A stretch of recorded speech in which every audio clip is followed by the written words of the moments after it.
Princess Peach has filed for divorce, so every time Mario grabs a moon, the court of Cappy forces him to choose only one of two of the upgrades it offers. Choosing correctly might make Mario faster, jump higher, or even win his wife back. And choosing poorly can deep fry your gameplay experience so hard you'll regret every decision you've ever made. Mario starts in Cap Kingdom, where his lawyer Cappy joins to keep him accountable. With no moons nearby, the two venture up Top Hat Tower, where they quickly defeat Topper and set off for the Cascade Kingdom. Here, Mario gets his first Power Moon and has to decide between a 5% speed boost per moon until he bonks, but at the cost of 1 coin per jump, or a 10% speed buff from running shoes, but his rolls are kinda gloopy. He goes for the running shoes in hopes of chasing down his soon-to-be ex-wife, but that's nothing compared to what he gets for defeating Madame Brew. An additional cap bounce. He immediately puts this to use to grab another moon, which allows him to simultaneously increase and decrease his roll speed. That's definitely not a bug. Mario's plan is simple. By getting faster, more buff, and richer, he would find a way to win back Princess Peach. But Sand Kingdom had other plans. In an attempt to get faster, Mario collects more moons and opts for any way to increase his roll speed. However, Mario was ignoring the fact that to get faster, he was giving up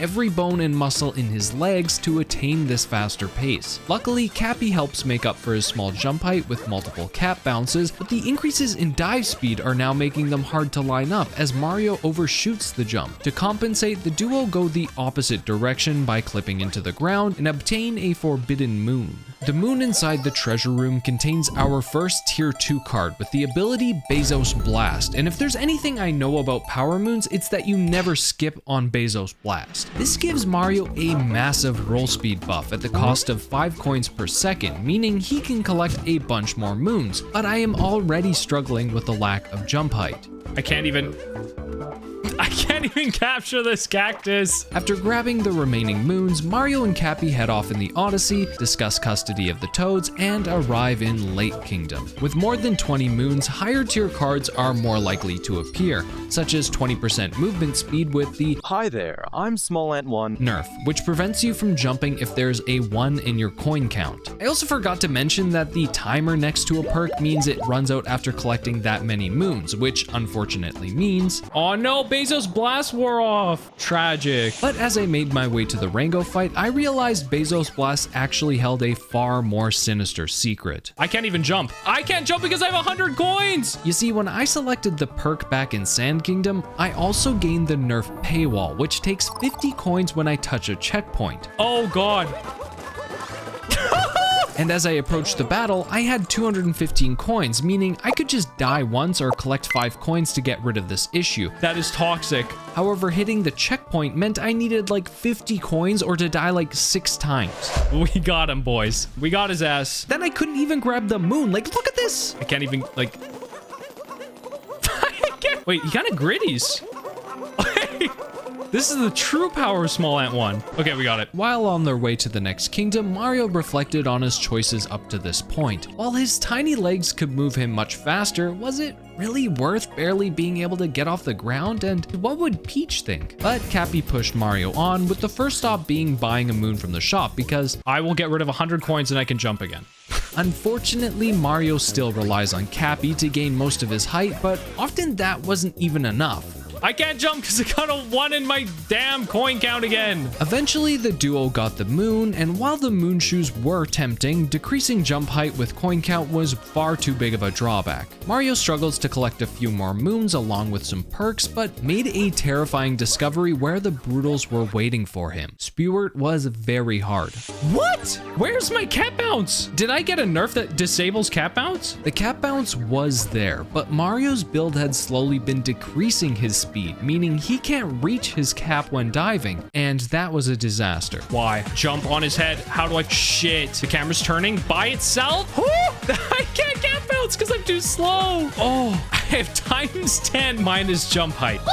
That is so fucked up. They made Spewert so hard. But then Mario remembered something. He has a perk that gives a 3% speed boost every time he cap bounces, and it stacks. This means if I carefully cap bounce before the fight to build speed, and then continue cap bouncing during the entire fight, I would have enough movement to win the battle. And after 6 attempts, I finally won. Cap bounce, kill him! Yes! Oh my god, that was the most ridiculous boss I've ever fought in my life. Mario selects Ricochet Rush as his power-up at the cost of dying, and with another moon finally finds a cure for being poor, a perk that increases his speed to lower his coin count. And all we have to do is put up with this. Yeah, so this is Pixel Panic, a Game Boy filter that applies literally everywhere in the game. Surely not the menu. Even the menu! What? Bowser invites Mario to Cloud Kingdom where he now can't see shit. Well, come on. But luckily with my massive speed increases, this battle wasn't too bad. I can't say the same for Lost Kingdom though. Klepto steals Cappy away immediately, meaning our main source of jumping is just gone. Mario is weak as fuck, visuals are scuffed, and then the game completely crashes, meaning all of my perks and nerfs are deleted. But I had a trick up my sleeve. You see, in the bottom of the screen, there's a little code displayed, and every time I get a perk, it changes. By pressing a set of buttons on my controller, I can actually input this code and all of my buffs and nerfs will be reapplied. Yes, it's kind of jank, but it works. I also accidentally recorded a black screen for like 6 minutes and then got enough moons to leave, so blah blah blah Metro Kingdom. Here, Mario's massive speed and slightly repaired jump height meant he often misses his mark.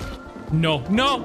But movement wasn't really required to take out Mecha Wiggler, and thanks to Cappy's guidance, Mario had a stacked set of power-ups to take to town. Bezos Blast for roll speed, I'm Small Ant 1 for getting... I can't jump because I got a 1. I'm getting Small Ant 1'd. And Pay It Forward, meaning I can drain my coins to then go even faster. That's not even mentioning Mario's newest ability. Oh, I forgot that I had increased moon radius. Look at my speed.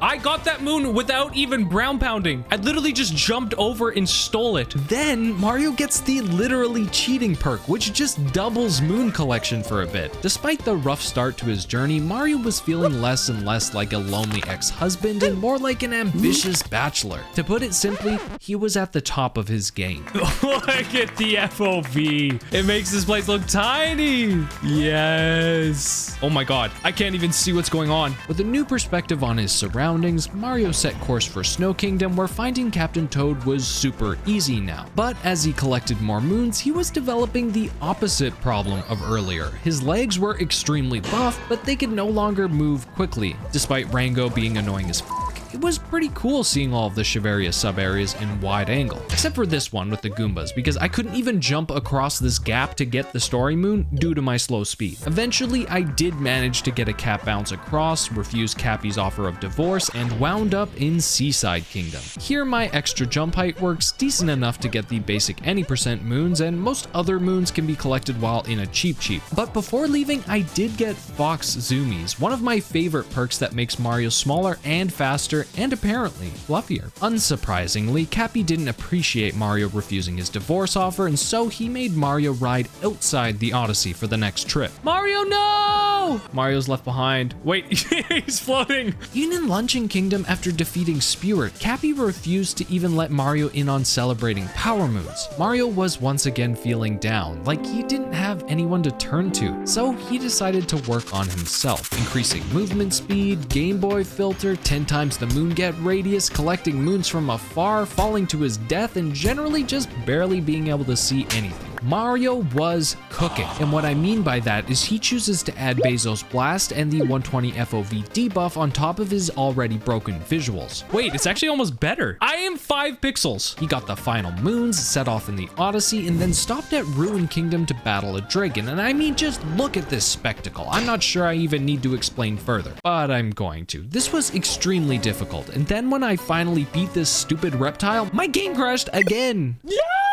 Alright, open the menu, input the code, press start, put the moons in the Odyssey, ignore the hat, Mario's now in Bowser Kingdom. He's in Bowser's Kingdom. Here, Mario was achieving his final form, including an extremely powerful moon magnet. Like, look at our speed right now. I collected a moon from so far away. I don't even know what moon I just got. Like, can I just get this moon back here? Yep. As he became more powerful, Mario started to get a feeling he's never felt before. He was thinking about Gay Bowser and how it's been so long. Anyway, he manages to take out Harriet and Topper, grabs the lobster perk while becoming a little guy, and continues to accidentally collect too many moons at this point. Jump height. Like, look at this. What moon did I even get? At the summit, Mario just wants to talk to Bowser, but the Broodals interrupt for another boss battle. I'm literally sometimes 1 pixel. How do I see that? Despite the odds stacked against him, Mario manages some solid fast strats to defeat the Mecha Broodal, and with nothing standing between him and Bowser, he could finally make his way to meet up with him in Moon Kingdom. But there was a problem. Normally on the moon, you would execute a careful jump on this wall to skip a huge part of this kingdom, but because I'm a little guy, my jump height is half. But nothing was going to hold Mario back from Bowser, and so he descends into the Moon Cave to be presented with the luckiest perk possible, Rich Hops, which increases jump height with coin count. Since Mario is at 4 coins right now, all he can do is gritty. However, by flying all the way back to where his adventure started, he could capture the T-Rex and collect a bunch of coins. Here I also got an extra moon to get rid of the pixel filter, but forgot. Oh wait, the clout goggles. I forgot we have clout goggles. But with 200 coins I could. Why do I keep falling through the floor? But with 190 coins I could make my way back to the moon, skip the moon cave, and bust into the hall. In a scene straight out of Undertale, Mario found none other than his ex-wife proposing to Bowser. Without hesitation, Peach sends Mario and Bowser to the Gulag to fight for their survival. This battle was insane, by the way, because you can't tell which hat is the real hat, and you can't see any of the fire animations. With Bowser injured, there's only one way for the two of them to escape, with Mario inside of Bowser. And so the two of them get to work to finish this thing off and escape the crumbling cavern. I can't see shit. Oh, but it gets so much worse. Oh no, the 2D section, please, man. How do I do that? By going in and out of snapshot mode to see the next section, Mario manages to make it up to the final area. Together, they take out the final pillars, escape the cave, and probably kiss or something. I don't know, I'm not your father.